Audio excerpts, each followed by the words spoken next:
How's it everyone? This is Lolcohol with my league starter for 3.28, Kinetic Fusillade Warden. This build's shaping up to be extremely strong as a league starter. It has massive damage, very good clear, very good boss damage. It's capable of doing most content in the game. It's fun, it's fast, and it's just all around an extremely strong skill. If you haven't seen one of my build guides before, I really encourage you to sit down and watch through it. There will be timestamps for people who have played this build in the past and may know certain sections, but don't just grab the pub, hop off, because you're not going to understand this skill, and it is one that you really need to understand in order to play it effectively. So this build guide, I'm going to go through foundational aspects of the build so I'm able to explain why things work the way they do so that you're able to make decisions yourself and also understand the build. I don't want to say just use this item, take these points in the tree, because you're not actually going to walk away understanding anything. I think if you make it through this video, you're going to get a better understanding not only of this build, but also of Path of Exile in general and build making. This build guide contains a PoE with detailed leveling all the way from level 1 up to maps, and then it swaps into a different PoE for the endgame version, which will take you from level 80 to level 95 into the later endgame, and then provide options for ultra endgame and more defensive setups for people who are worried about it being a bit too squishy. On top of that, there's also the Mobilitics written guide for people who prefer that. This guide has a lot of information that isn't able to be contained within the PoE, so if you prefer reading, you can go through this instead. Just make sure to read through all of it and watch the video, and you'll be absolutely fine. So the first question is, why am I going Warden and not Elementalist? Firstly, the Elementalist is still fine, but the major loss with the Elementalist wasn't necessarily the slight golem nerf, it was more the loss of the grafts. Those grafts provided a huge option for burst damage on the build, and now that that is gone, that class just doesn't have that anymore. But the Warden compensates for that with tinctures and unbound avatars, so the loss of the grafts don't hit the Warden as hard. The first thing we need to go over is Kinetic Fusillade and how it works. For people who have played this build before, you can probably skip this section, but if you haven't played this, you need to watch it because it's extremely important to understand how this skill works. First things first, Kinetic Fusillade is an attack, not a spell. However, it does have the line, increases and reductions to spell damage also applied to attack damage from this skill at 150% of their value. So if you see any spell damage on the build, it's because of that. You're actually getting increased attack damage through spell damage. Now, how the skill actually works is you perform an attack, and as you perform an attack, you summon a hovering projectile, then there is a delay, and then that hovering projectile fires off. Any increases to the number of projectiles that you get, say through the tree or with something like Greater Volley, which summons another 4 additional projectiles, this will make it so that when you do an attack, you will summon that many more projectiles. The next thing is you can have a maximum of up to 12 hovering projectiles, and projectiles deal 12% more damage per previous projectile fired in sequence. So this leads you to understand we want to get to as many hovering projectiles as possible before releasing. So if we have a total of 6 projectiles, we want to attack twice and then release. So attack, attack, release. Attack, attack, release. This is how this build is played early on. Now the next thing is the Gattling gun version.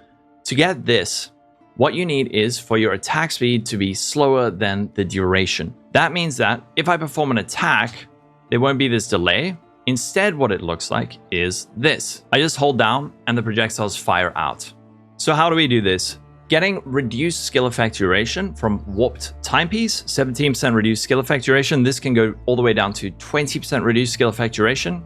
Time Clasp, this can also go all the way down to 20 reduced or 20% increased. These are the main uniques that we're using on the build. These are probably going to be quite popular next league, so getting a well-rolled one early isn't going to be easy or cheap, but you can get less well-rolled ones that still function and will help with this. So don't panic if you worry about these being particularly expensive next league. Firstly, we don't need a perfectly rolled one. Secondly, the build functions without them. And also, these are fairly common uniques, presuming that their rarity hasn't been changed. More sources of reduced skill effect duration are from Window of Opportunity, a total of 25. The Mastery gives us 10% less skill effect duration.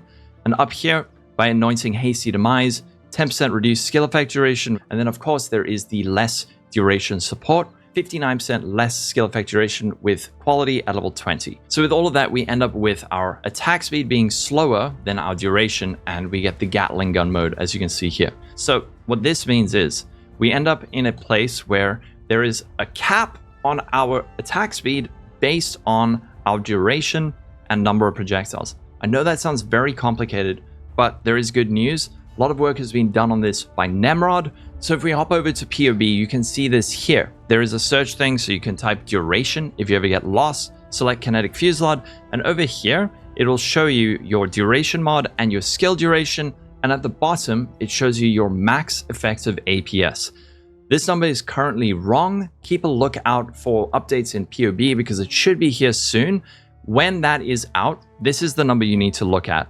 Then you compare that to your attack rate up here, and you'll be able to see, am I in the right spot or not? For the time being though, we have this calculated by Nemrod.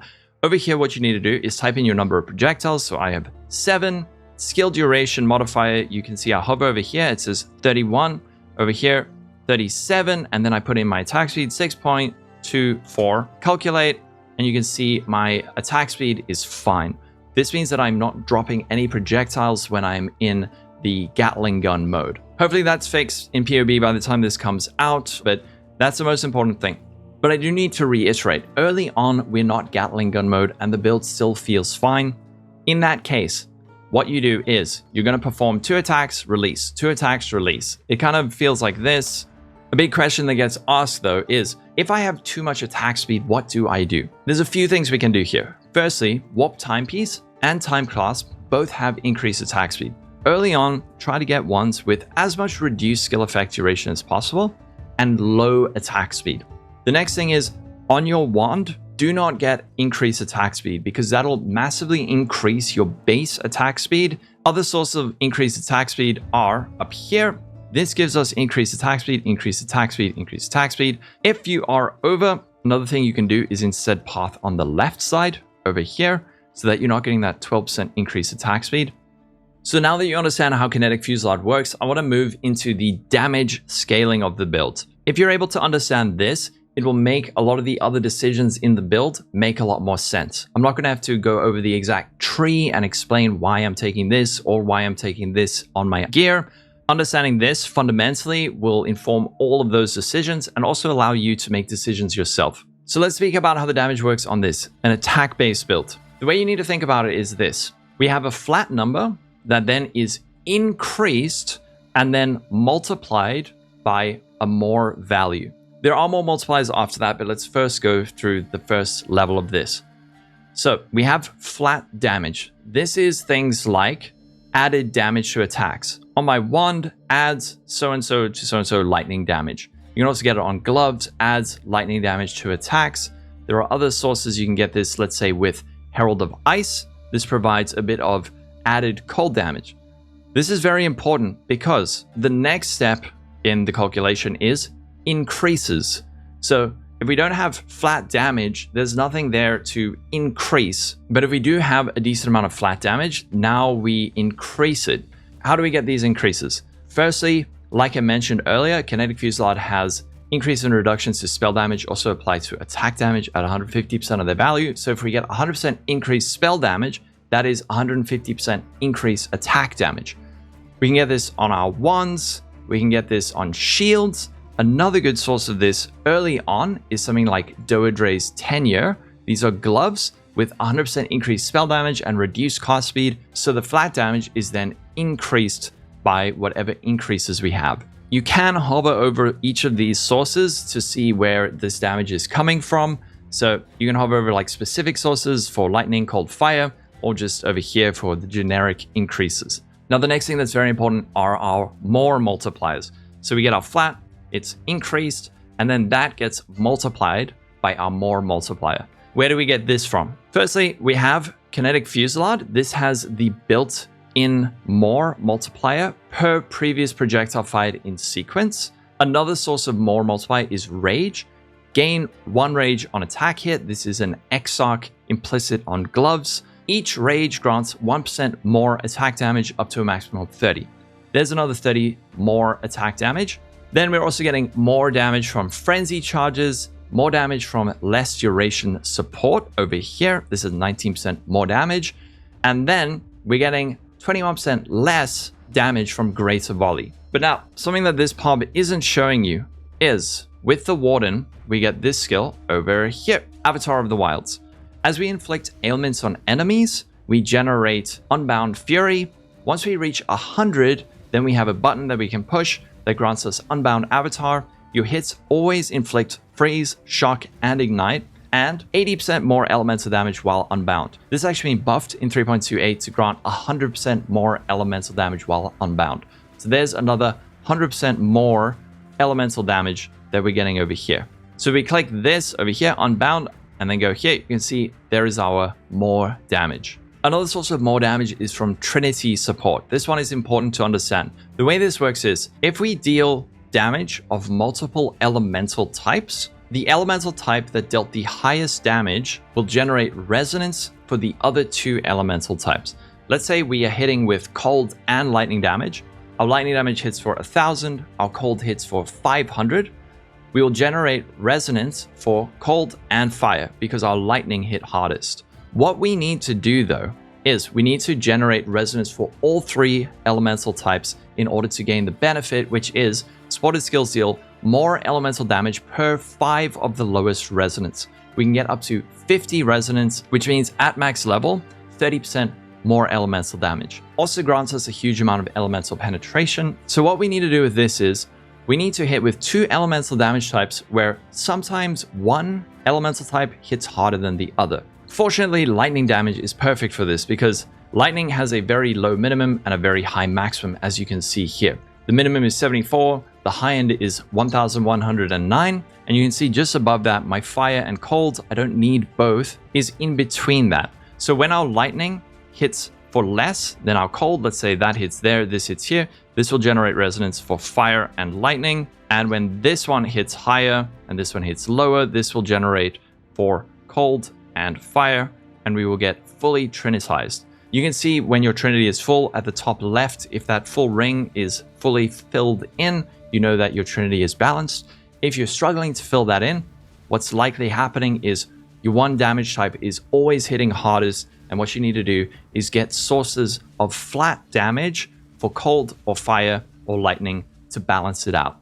That's why in the pub over here, I have Anger or Trinity, Balanced Trinity. So if you're struggling to get full resonance because you're dealing too much lightning damage, you can use Anger. And let's say you're not dealing enough lightning damage, you got too much fire or cold, then you can use Wrath instead. Now, preferably what you should be aiming for is lightning and cold. The reason for this is for more reliable freeze and chill application, and with lightning applying shocks, whereas Ignite doesn't really deal that much damage, but it does have a use in that it generates Unbound Fury for our Avatar of the Wilds. Now, the next part of the calculation, we've gone through flat, increase, and more, are multipliers that affect the enemy. So these are things that make our damage go up. This is stuff that makes the enemy's defenses go down, which in turn increases our damage. So sources of this are things like elemental penetration. We're getting that from Trinity, and on the tree, we're also getting invert mastery, 15% chance to treat enemy monster elemental resistances as inverted. Then we also have things like exposure from our gloves, inflict lightning exposure on hit, applying minus elemental resistance. And the next one that's very important is shock. Shock makes it so the enemy takes increased damage. That's different from us dealing increased damage. If they are taking increased damage, after all of this, let's say this is now we deal 100 damage, but then they take 100% increased damage. Now they're taking 200 damage. Now, another reason that I really like Warden is this, Oath of Spring. Maximum shock effect is 2% increased damage taken, but we can apply up to 50 shocks. With most builds, getting up to the 50% max shock default is pretty tough, but with this, we're able to apply a lot of really small shocks.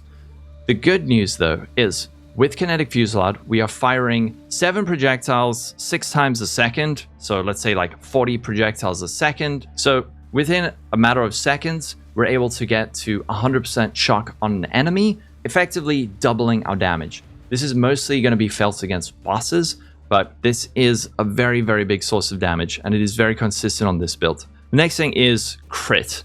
So this is a multiplier on our damage that we deal to the enemy. On this version of the build, with Flasks up, we can get crit capped or very close to crit cap with a good crit multiplier. So we are dealing that much more damage on top of everything else. So hopefully this helps you to understand how this damage is working. And now you can look at a tincture like this and you can say, wow, that has 93% increased elemental damage and penetration on it as well. So in that calculation, you can go through it in PoE and look and let's say turn on our tincture and you can see, wow, that's a whole lot of increased damage that we're getting. Another thing you might see while scratching around the PoE is you might see this Sigil of Power, which is a buff that we place on the ground. And then as we spend mana, it builds up stages. And as we get more stages, we get added flat lightning damage and also less damage taken. One thing I must just point out about Sigil of Power is we don't want the level to be too high because it only gains a stage after we spend a total certain amount of mana. And when that level is too high, we're not actually able to push the stages up. What we want to check here with our Sigil of Power is gain a stage when you spend a total of X amount of mana. And you can compare that over here. So my mana cost per second is 99. This gains a stage after spending 110 mana. So how quickly can we get this thing up to a max stage? One thing to bear in mind is because we have so much less skill effect duration on our tree, that reduces the duration of this Sigil of Power. So we can actually, again, go into our calcs, go to Sigil of Power and type in duration at the top. And you can see over here, it lasts for 8 seconds. So if we check this amount, compare it to that and the duration, we can say, okay, we can reliably get this thing up to a maximum of 4 stages. There's one other aspect of damage that I need to discuss, and that is of burst. Burst is damage that you push a button, your damage skyrockets. This is very important for bossing and mapping. If you run into a tanky rare, you're able to push those buttons, damage goes up, you kill them more quickly. The thing I love about the Warden is it has excellent sources of burst. So what you're seeing over here in the PoE, this is the mostly unbuffed damage. We do have our shocks on because these are fairly reliably applied. If we turn on our burst, I've got this burst over here. You can see our damage goes from 3.7 on fairly modest gear, mind you, up to 17.6 million. This is the reason I want to go Warden. So with this, our burst, we get max rage. Also, we turn on our unbound avatar. This actually should be higher because this should be like this. So it's actually more like 19.6. Then we also have our tincture on and our flask on. These are temporary buffs. Our tincture should last for about 16, 17 seconds. Our unbound avatar lasts for 10 seconds. We can reliably get rage. Our shocks are there.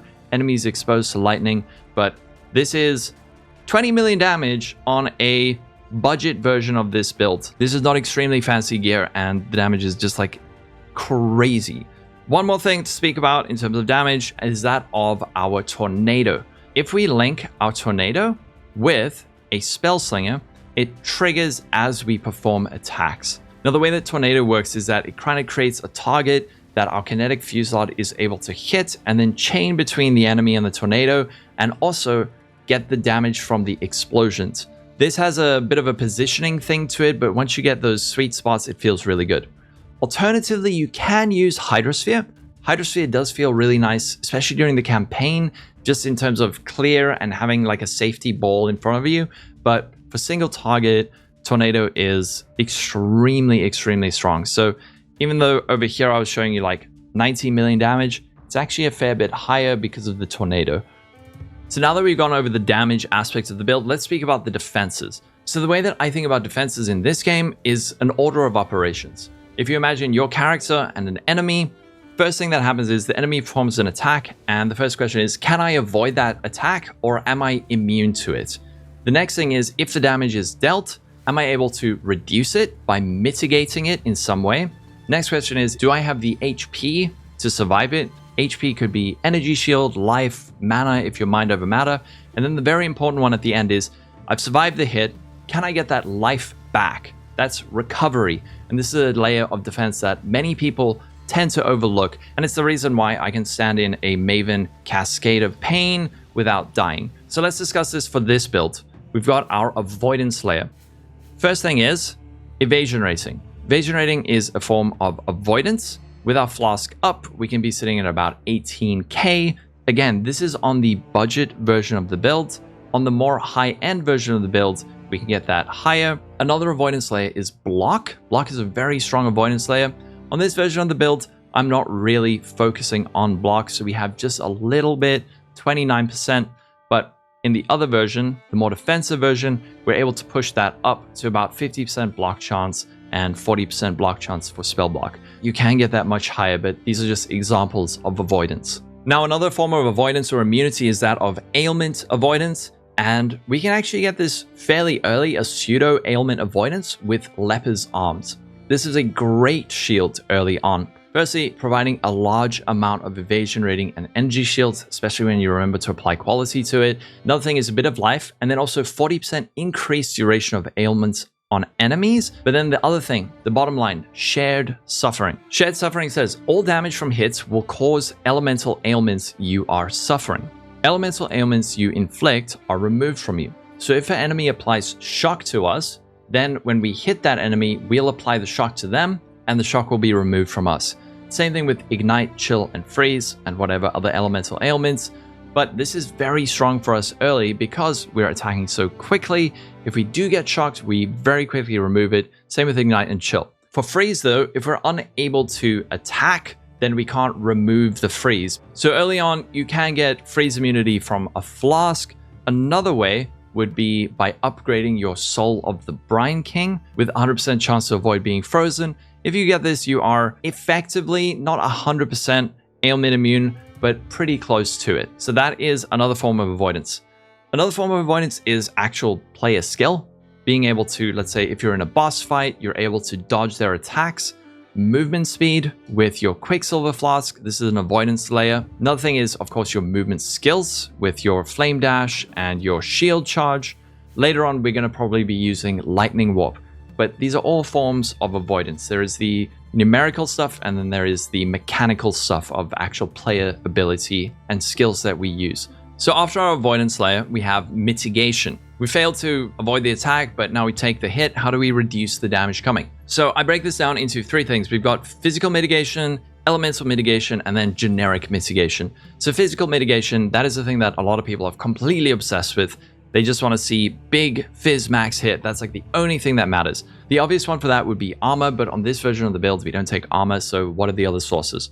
We have endurance charges. Physical damage reduction per endurance charge, 4%, and we can get 3, so that's 12% PDR. This we get with our chest implicit. This is an Exarch modifier, gain an endurance charge every 15 seconds. At the top of the tree, we have this mastery, 100% increased charge duration. This makes it so that our endurance charges last for 20 seconds instead of the base 10, so that we are able to have 100% uptime on our charges. Next is elemental mitigation. Obvious one going to be resistances, just making sure those are capped.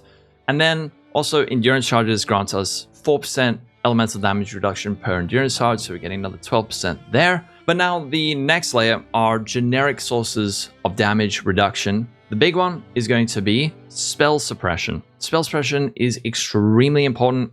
You really need to make sure that you are spell suppress capped on this build. You can do this with gear, on the tree. I'm also taking Mage Bane, but make sure that your spell suppression is capped. And also, don't get baited by Revenge of the Hunted. Plus 10% chance to suppress spell damage while on full life. There are instances where you can think you are spell suppression capped, when in fact, you're not. Other sources of general mitigation, Sigil of Power. Enemies in area deal 14% less damage while at maximum stages. This is another reason we want to try and push up to max stages as quickly as possible. But then there are some other sources that are optional. In the more defensive version of the build that I provide over here, we can look at some of these and what you can do. So first thing is, Flesh and Stone, very popular, is while in Sandstance, buff makes you take up to 19 less damage from enemies in area. The thing with this is that its effectiveness drops off the further away an enemy is, and if something is outside of that radius, it has no effect. Another thing you could do instead, if you don't like Flesh and Stone, is you could go for an Arctic Armor. Buff grants less physical and fire damage taken while stationary. The way we play this is we are mostly running around, shoot, shoot, shoot, shoot, standing still.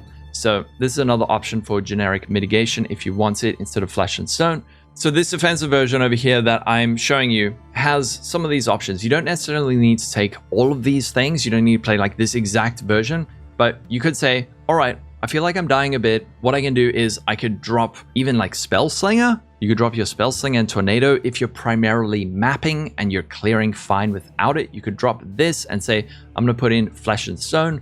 If you're still struggling for some reason, you say, I'm going to drop my Herald of Ice and put in, say, Tempest Shield, or I could put in an Arctic Armor to get more defensive. The other thing that's so nice about the Warden, and a lot of people say this, is the Warden is squishy. The Warden as an Ascendancy doesn't have a ton of defenses, but the thing is it has so much offense on it that it is very easy to drop damage in order to get more defense.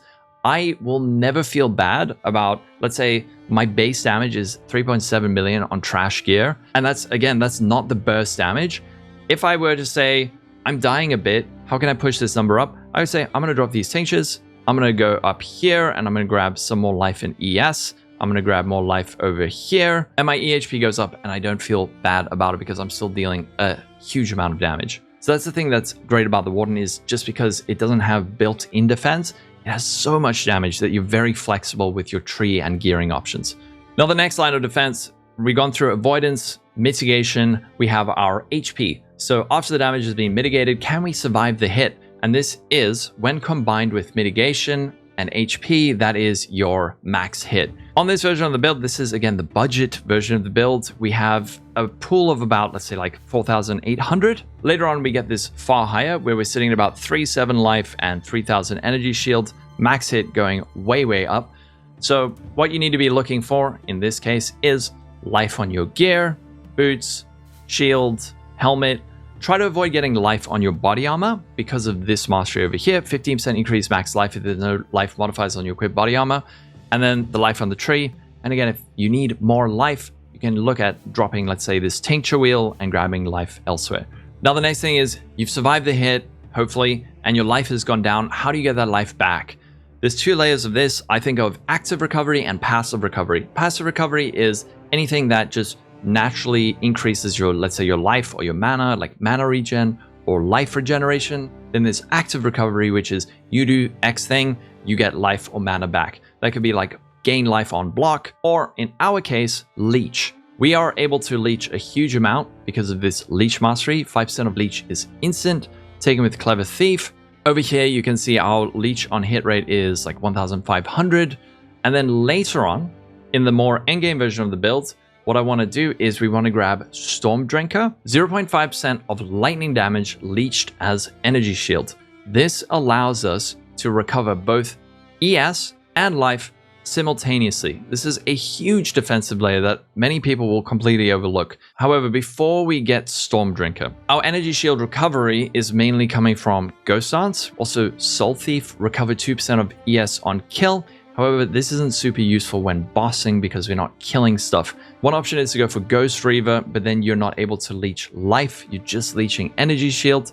An easier way to just get at least some energy shield early on with your attacks is getting a duel with gain energy shields per enemy hit with attacks. It doesn't lead to a huge amount of ES on hit rate, especially when you compare it to Storm Drinker, but it is enough to provide recovery for our ES when mapping or even when bossing. There's other forms of defense that don't show up in PoE numerically, which is why they tend to be overlooked. Things like freeze are incredibly strong, and with the Warden, we have Oath of Winter.